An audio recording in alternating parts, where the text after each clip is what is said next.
اپنے بچوں کو پالنے والی اور خود بھوکی رہ کر بچوں کو کھلانے والی جنتی میری ماں بہنوں. حضرت عائشہ فرماتی ہے جاءتنی سائلہ، میرے پاس ایک مانگنے والی آئی، ومعہا صبیان، اس کے ساتھ دو چھوٹے چھوٹے بچے تھے. اب میں جو واقعہ سنا رہا ہوں وہ بڑا دلچسپ ہے اور دردناک واقعہ. اس کے ساتھ دو چھوٹے چھوٹے بچے تھے، دونوں بھوکے تھے. وہ عورت آئی اور کہنے لگی، میں باہر نکلی، میں نے دروازہ کھولا، دیکھا ایک عورت، اس کے دو چھوٹے چھوٹے بچے. کہنے لگی اللہ کے نام پہ مجھے دے دو، میرے بچوں نے کئی دن سے کھانا نہیں کھایا.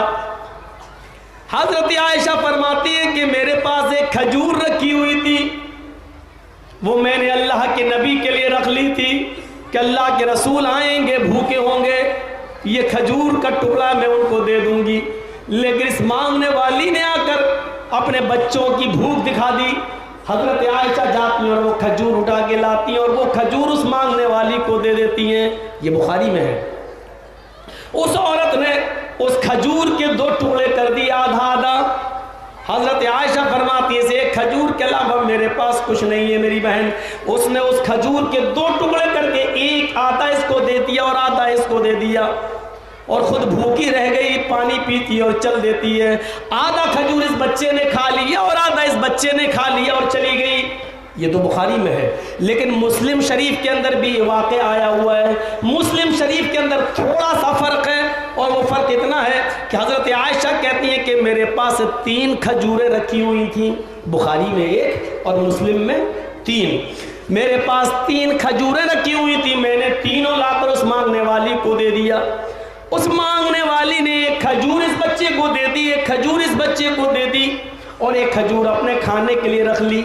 بچوں نے اپنی اپنی کھجور کھا لی، اور جب ماں اپنی کھجور کھانے کے لیے جیسے ہی منہ کھولتی ہے، اس کے دونوں چھوٹے چھوٹے بچے ماں کی کھجور پر جھپٹ پڑے.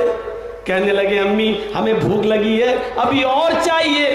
تو ماں کی ممتا جوش میں آئی اور ماں نے دیکھا میرے بچے ابھی بھوکے ہیں.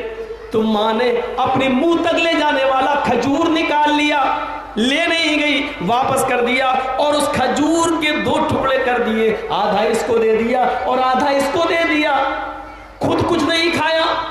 اب 1.5 کھجور اس نے کھا لی، 1.5 اس نے. عورت نے، ماں نے کچھ نہیں کھایا، پانی پیتی اور چل دیتی ہے. تھوڑی دیر کے بعد اللہ کے نبی جب گھر میں آئے، حضرت عائشہ سے کہنے لگے عائشہ گھر میں کھانے کو کچھ ہو تو دے دے، اور نہ ہو تو پانی ہی لا دے.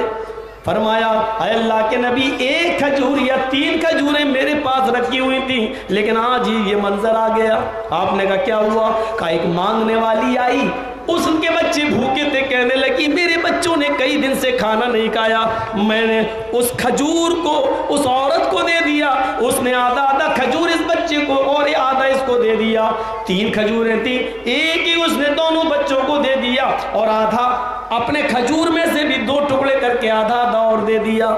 عائشہ اے اللہ کے نبی، عائشہ کہہ رہی ہیں اے اللہ کے نبی، اس عورت نے پانی پیا اور چل دی، خود کچھ نہیں کھائی. فرمایا عائشہ بہت اچھا کیا، میری بھوک کی پرواہ نہیں، مجھے اپنی پرواہ نہیں. ان بچوں کو جو ماں کے ساتھ تھے تم نے ان کو دیا، تم نے اچھا کیا ہے. میں خود کھاؤں اور وہ غریب بچے بھوکے رہ جائیں تو یہ میں نے سیکھا ہی نہیں ہے، یہ مجھے اس لیے بھیجا ہی نہیں گیا ہے. لیکن عائشہ کیا اس عورت کو تم نے اپنی آنکھ سے دیکھا ہے؟ ہاں. کیا اس عورت نے اپنے کھجور کے بھی 2 ٹکڑے کر دیے تھے؟ ہاں. آدھا اس بچے کو اور آدھا اس کو دے دیا تھا. ہاں. دیکھو عائشہ کل قیامت کے دن تم اس بات کی گواہی دینا ہوگی. کہا اللہ کے رسول سچ بولنے میں مجھے کیا ہے؟ عائشہ تم نہیں جانتی ہو، جس عورت نے اپنے پیٹ کو بھوکا رکھ کر اپنے بچوں کو پالا، اپنے بچوں کو کھلایا، اور آزمائش میں ڈال دی گئی، اس کے شوہر نہیں ہے اور ان بچوں کا باپ نہیں ہے، اور یہ عورت اپنے بچوں کے لیے بھیک مانگ مانگ کر ان کو کھلا رہی ہے. آئے عائشہ اس عورت نے اپنے پیٹ کو خالی کر کے اپنے دونوں بچوں کو جو کھجور دے دی آدھی آدھی. تم نہیں جانتی ہو اس عورت نے کتنا بڑا نیک کام کیا ہے. وجبت علیہ الجنہ، وجبت علیہ الجنہ وجبت علیہ الجنہ، ایسا کر کے اس عورت نے جنت کو اپنے اوپر واجب کر لیا، اس عورت نے جنت کو اپنے اوپر واجب کر لیا۔ اپنے بچوں کو پالنے والی اور خود بھوکی رہ کر بچوں کو کھلانے والی جنتی، میری ماں بہنوں